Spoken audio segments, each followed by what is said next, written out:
Thank you, Mr. Speaker. Last session, the legislature realized that there was address the inequities in the social equity of cannabis. A task force was then formed to create criteria for a social equity criteria plan to give to the LCB in order to direct them on how to issue licenses in an equitable manner.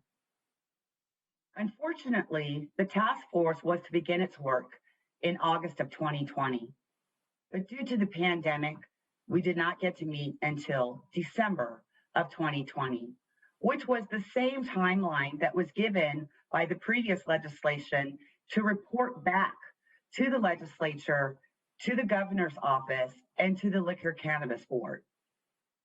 Subsequently, the task force did meet in the beginning of 2021 to its currently meeting now.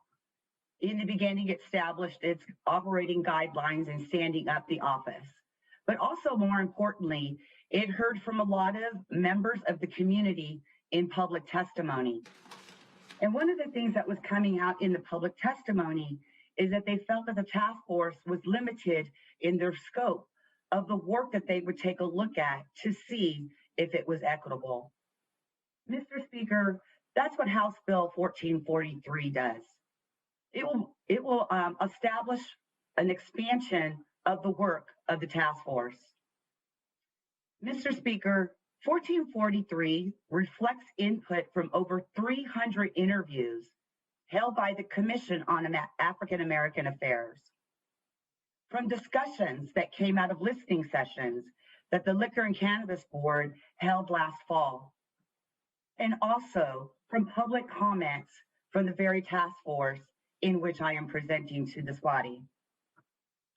In conclusion, Mr. Speaker, those comments said that Black African Americans felt that they were left out of the original effort to legalize cannabis, which continues today.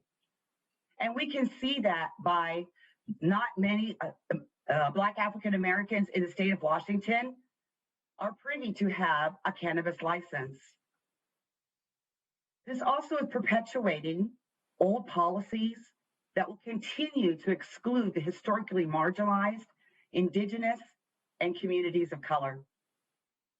This bill, Mr. Speaker, expands the scope of the task force to include recommendations to the Liquor and Cannabis Board on the issuance of cannabis applicants, of producers, and processor licenses. It also expands the eligible client applicants under the Cannabis Social Equity Technical Assistance Grant Program to include all existing cannabis licensees and ones who are applying. It also directs the Department of Commerce to create a pilot program who will meet the social equity applicant criteria for technical assistance. It also extends the final reporting date back to the legislature, the governor's office, and the Liquor Cannabis Board to January 10th of 2022. This is to accommodate the delay in the start of the task force work due to the pandemic. Lastly, Mr. Speaker, it will extend the date of the task force to June 30th, 2023, giving more time to complete the work in a thoughtful and meaningful manner. Mr. Speaker, in conclusion, I'd like to say that cannabis, known by other names like marijuana, pot, grass, etc., was historically demonized. And many Black African Americans and other communities of color were arrested and over-sentenced, especially during the war on drugs in the 80s and the early 90s. But now it's legal.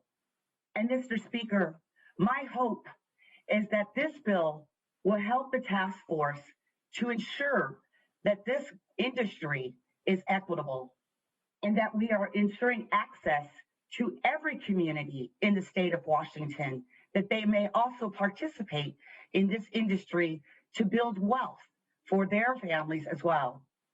Mr. Speaker, I ask for a yes vote on this bill as it is one more step closer to true equity and inclusion in the state of Washington.